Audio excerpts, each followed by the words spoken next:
Dear students, आज हम एक ऐसा टॉपिक स्टडी कर रहे हैं जिसका नाम विटामिन है।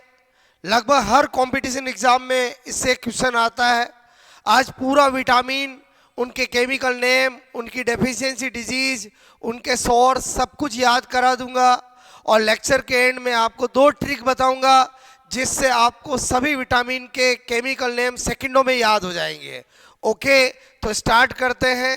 विटामिन दोस्तों, सबसे पहले जनरल बात करें, विटामिन टर्म किसने दिए?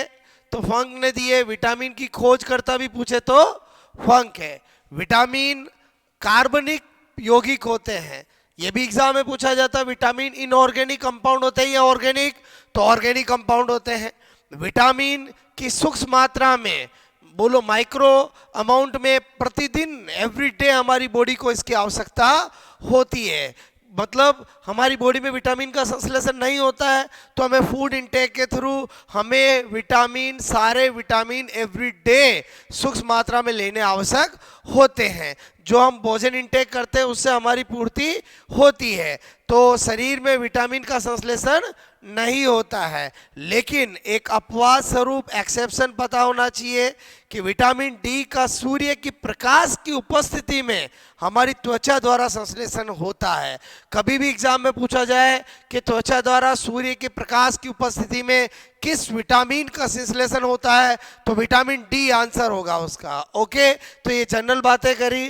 नेक्स्ट अगर हम देखें क्लासिफिकेशन विटामिन का, तो 2 कैटेगरी है, एक फैट सोलेबल और एक वाटर सोलेबल, यानी एक वसा विले विटामिन और एक बोलो जल विले विटामिन। अगर हम बात करें बोलो फैट सोलेबल विटामिन, तो विटामिन ए, डी, ई, के, और अगर हम देखें वाटर सोलेबल तो बी और बोलो सी। बी कॉम्प्लेक्स में B1, B2, B3, B5, B6, B7, B9 और B12। तो टोटल काउंट करते हैं तो कुल 13 विटामिन होते हैं जिनकी आवश्यकता प्रतिदिन होती है। बहुत सी बार एग्जाम में इतना इजी क्वेश्चन भी आ जाता है कि कौन सा वाटर सोलेबल है, कौन सा फैट सोलेबल है। क्लियर? अगर आप इतनी छोटी सी गलती भी कर देते हो तो वही कहावत हो जाएगी कि गई भैंस पानी में। ठीक है, गई भैंस, बोलो मैंने कहा पानी में, यानी बी और सी ये दोनों बोलो पानी यानी जल विले विटामिन होंगे। क्लियर? तो आपको क्लासिफिकेशन पता चल गया। अब हमें पहले फैट सोलेबल के बारे में पढ़ना है, फिर वाटर सोलेबल के बारे में पढ़ना है।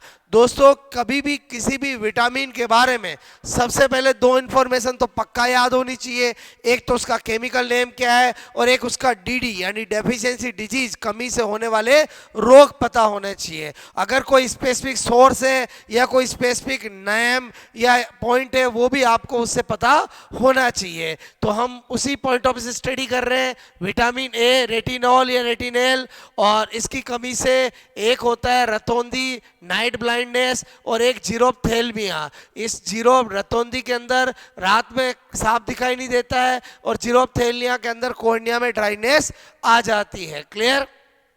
गाजर इसका बेस्ट सोर्स होता है। एक्चुअली गाजर के अंदर विटामिन ए ना होकर उसका प्रीकर्सर बीटा कैरोटीन होता है, जो हम खाते हैं तो लीवर द्वारा विटामिन ए में बदला जाता है। इसी तरह से गोल्डन राइस, सुनहरे चावल जो होते हैं, बोलो गोल्डन राइस, उसमें बीटा कैरोटीन और आयरन दोनों होते हैं, और वही गाजर की तरह ही हमें खाने पर ये विटामिन ए में बदलते हैं। क्लियर? तो ये पता होना चाहिए गोल्डन राइस में बीटा कैरोटीन के साथ साथ आयरन भी होता है। उसके बाद बात करें विटामिन डी की, कैल्सीफेरॉल इसका केमिकल नेम होता है, और कमी से बच्चों में रिकेट्स होता है और बड़ों में ऑस्टियोमेलेशिया होता है, और ये सनलाइट से स्किन के द्वारा सिंथेसिस होता है। उसके अलावा सार्क लीवर ऑयल, मछली के जिगर का तेल, उसमें भी विटामिन डी अच्छा खासा होता है, और सार्क लीवर ऑयल में विटामिन ए भी होता है, डी भी होता है, लेकिन ए क्या होता है, बहुत ही कम मात्रा में होता है। तो अगर पूछा जाए सार्क लीवर ऑयल या मछली के जिगर के तेल में कौन कौन से विटामिन होते हैं, तो ए और डी होते हैं। मुख्यतः कौन सा होता है? विटामिन डी होता है। ओके, उसके बाद बात करते हैं विटामिन ई, टोकोफेरोल कहते हैं। केमिकल नेम आपको सारे में अभी ट्रिक से याद करा दूंगा। उसके बाद स्टेरिलिटी, बंध्यता होती है इसकी कमी से, इसे फर्टिलिटी विटामिन भी कहते हैं और इसे एंटी स्टेरिलिटी विटामिन भी कहते हैं। कोई भी विटामिन हो, उसकी कमी से जो रोग होता है उसके आगे एंटी लगाकर उसका नाम बनाया जा सकता है। जैसे आपको कभी एग्जाम में पूछा जाए एंटी रिकेट्स किस विटामिन का नाम होता है, तो एंटी रिकेट्स आपको पता होना चाहिए विटामिन डी का नाम होगा। क्लियर? इसी तरह से इससे स्टेरिलिटी होती है, तो एंटी स्टेरिलिटी या फर्टिलिटी विटामिन इसी को कहते हैं। इसी को ब्यूटी विटामिन भी कहते हैं। इसलिए आपने देखा होगा जितनी भी क्रीम आती है बोलो जो चेहरे पे लगाई जाती है उनमें विटामिन ई बोलो बोलो कंपनियां वाला उसको फेमस करता है, क्योंकि विटामिन ई को ही ब्यूटी विटामिन कहते हैं। और विटामिन के फाइलोक्विनोन इसका केमिकल नेम है। डीडी इसकी कमी से रक्त का थक्का डिले इन ब्लड क्लॉटिंग होता है।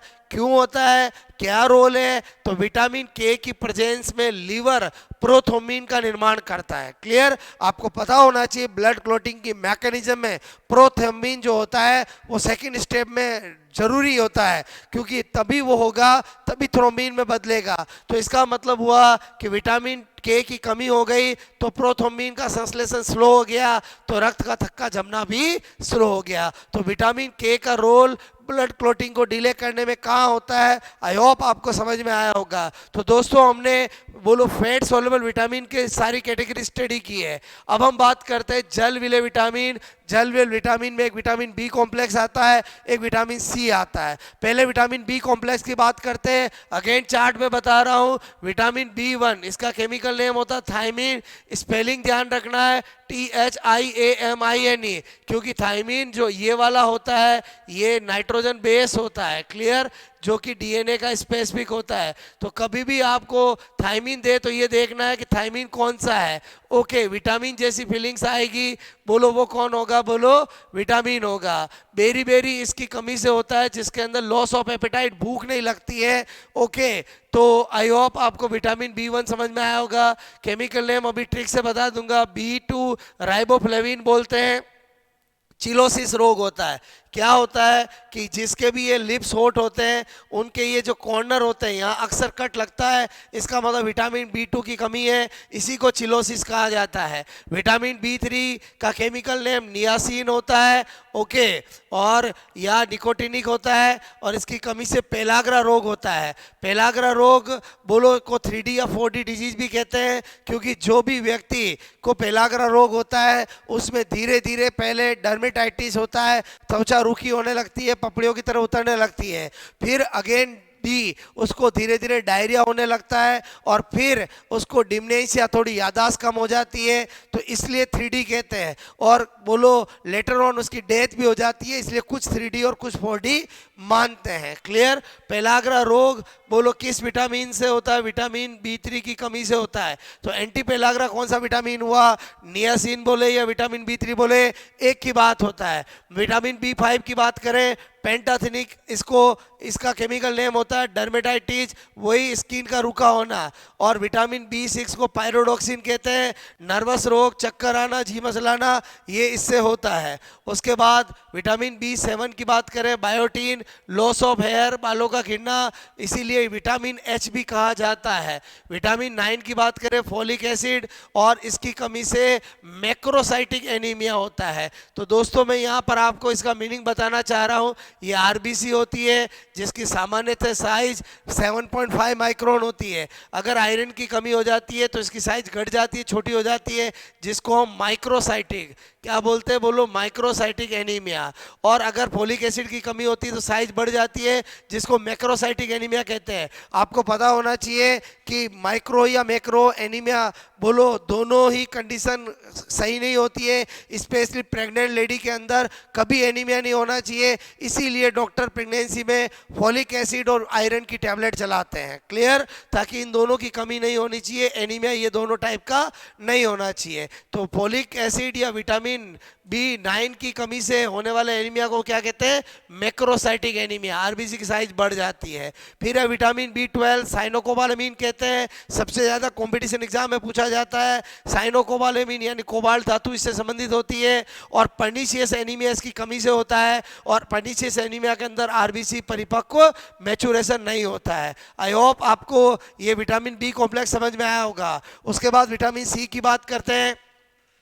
केमिकल नेम एस्कॉर्बिक एसिड होता है और इसकी कमी से स्कर्वी रोग होता है, मसूड़ों से खून आना, ब्लीडिंग इन गम्स। और आपको पता होना चाहिए आंवला हो, नींबू हो, संतरा हो, सिट्रस, ये सब क्या होते हैं, विटामिन सी के अच्छे सोर्स होते हैं। इसे एंटी वायरल विटामिन कहते हैं। इसीलिए आपने देखा होगा अभी जब कोविड आया था तो उसमें बहुत सारों को विटामिन सी खाने के लिए कहा गया था, क्योंकि विटामिन सी हमारे एंटीऑक्सीडेंट भी होता है, इम्यून पावर को भी स्ट्रॉन्ग करता है, उसके साथ साथ एंटी वायरल भी होता है, एंटीऑक्सीडेंट भी होता है। जो विटामिन सी ज़्यादा इंटेक करते हैं उनकी स्किन में झुर्रियाँ जल्दी नहीं आती है, उनमें बुढ़ावा जल्दी नहीं दिखाई देता है। इसीलिए आपने देखा होगा पुराने लोग, बूढ़े लोग जो होते हैं वो बहुत समय से आंवला का ज़्यादा इंटेक करते हैं, क्योंकि आंवला में विटामिन सी रिच होता है और आंवला हमें एंटीऑक्सीडेंट का कार्य करता है। ओके, और इम्यून सिस्टम भी अच्छा रहता है। आई होप आपको एक बार सारे केमिकल नेम डीडी समझ में आए होंगे। अब होता क्या है, ये सब बुक्स में लिखा होता है, स्टूडेंट की प्रॉब्लम क्या होती है, वो भूल जाते हैं कि इधर विटामिन लिखे हुए इधर केमिकल नेम, तो कौन सा किसका होता है। तो इसके लिए मैं आपको 2 ट्रिक बता रहा हूँ, उनसे आप ध्यान रख सकते हो। बोलो, सबसे पहले यहाँ पर केमिकल नेम याद करने की ट्रिक बता रहा हूँ। पहली ट्रिक है, बोलो, जिसके अंदर vitamin A B C D E K, एक बार सभी विटामिन के केमिकल नेम बता रहा हूं। क्लियर? जब भी कुछ नहीं बोला जाता है तो विटामिन बी का मतलब B1 होता है, ये ध्यान रखना है। तो मैंने कहा ए बी सी डी ई के, तो मैंने एक ट्रिक लिखी, रथ पर एक टॉफी। क्लियर? क्या है रथ पर एक टॉफी? तो रथ का मतलब क्या हो गया, रेटिनॉल, थे का थायमिन, बोलो ए का एस्कॉर्बिक, डी का कैल्सीफेरॉल, टो का मतलब टोकोफेरॉल, फी यानी फाइनोक्यूनॉल। ओके, और यानी ये vitamin A B C D E K chemical name रथ पर एक टॉफी से ध्यान रख सकते हैं। ट्रिक नंबर 2, जिसके अंदर सारे विटामिन बी कॉम्प्लेक्स के केमिकल नेम सबसे ज़्यादा कंफ्यूजिंग इसी में होता है स्टूडेंट, कि पायरोडॉक्सिन, फ्लेवो आपका जो है राइबोफ्लेविन इधर से इधर हो जाता है। तो उसका क्या ट्रिक बता रहा हूँ, इधर देखो। तेरी रानी निशा पुल पर बड़ी फास्ट चल रही है। एक्चुअली इसके पीछे एक कहानी है, इन दोनों ट्रिक को जोड़ता हूँ। होता क्या है कि आपने देखा होगा जब भी किसी नए नए जो कपल होते हैं उनमें आपस में बहुत प्यार होता है, जो पर्सन होता है जिसकी नई नई शादी होती है वो अपनी वाइफ को रानी कह के पुकारता है, जो भी उसका नाम होता है उससे पहले रानी लगाता है। क्लियर? बाद में तो क्या बोलेगा वो सब जानते हैं, लेकिन मैं न्यू कपल की बात करता हूँ, आपको याद कराना चाहता हूँ। तो एक लड़की है जिसका नाम है निशा, जिसको टॉफ़ी खाना बहुत पसंद होता है, कहीं भी उसको टॉफी दिख जाती है तो दौड़ी चली जाती है। क्लियर? तो बस उस निशा की शादी एक पर्सन से हो जाती है और वो हनीमून मनाने, बोलो आपसे मैं कह रहा हूँ, मलेशिया जाते हैं। क्लियर? और साथ में एक फ्रेंड, क्योंकि 2 फ्रेंड मिलके जाते हैं, दोनों की नई नई शादी होती है। अक्सर हनीमून पर लोग फ्रेंड्स कपल बना के जाते हैं ताकि उनको कोई प्रॉब्लम नहीं आए। तो ऐसे ही 2 फ्रेंड्स की शादी साथ में होती है तो वो अपने जोड़े के साथ मलेशिया घूमने जाते हैं। ओके, तो वहाँ पर बहुत सारे पुल होते हैं, तो वो निशा जो है उसको पुल के उधर एक रथ पर टॉफी दिखाई देती है, तो वो निशा बहुत भागी भागी, क्योंकि उसको टॉफी बहुत पसंद होती है। तो वो पर्सन उस निशा के हस्बैंड को कहता है, वही यहाँ पर लिखा है कि तेरी रानी निशा पुल पर बड़ी फास्ट चल रही है। क्लियर? तो आई होप दोनों ट्रिक का संबंध समझ में आया होगा। रथ पर एक टॉफी और तेरी रानी निशा पुल पर एक बड़ी फास्ट चल रही है। तो अगर ये कोटेशन याद रखने से काम हो जाएगा, क्योंकि ये तो हम जानते हैं कि विटामिन बी कॉम्प्लेक्स के अंदर पहले B1, फिर B2, फिर B3, फिर B5, फिर B6, फिर B7, B9 और फिर B12 आता है। तो तेरी का मतलब B1 का क्या हो गया, थायमिन हो गया। बोलो रानी, रानी का B2 का मतलब राइबोफ्लेविन हो गया। फिर निशा का मतलब B3 का मतलब नियासिन हो गया। पुल का मतलब B5 का मतलब पेंटाथेनिक अम्ल हो गया। बोलो पर का मतलब B6 का मतलब पायरोडॉक्सिन हो गया। बड़ी का मतलब B7 का मतलब बायोटीन हो गया। फास्ट का मतलब B9 का मतलब फोलिक एसिड हो गया। और B12 का तो साइनोकार्बोनमीन सब जानते ही है। मैं क्या बताना चाह रहा हूँ, मेरी बात को समझना।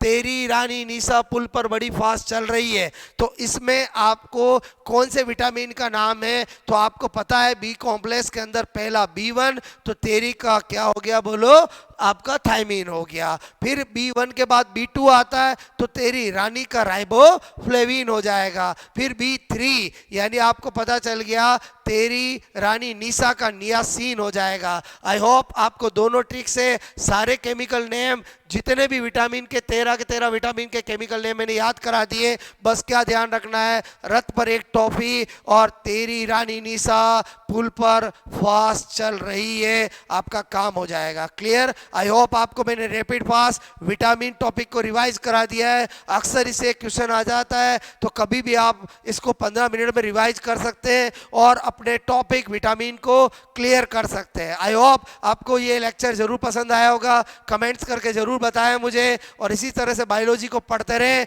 और मस्त रहें। Best of luck.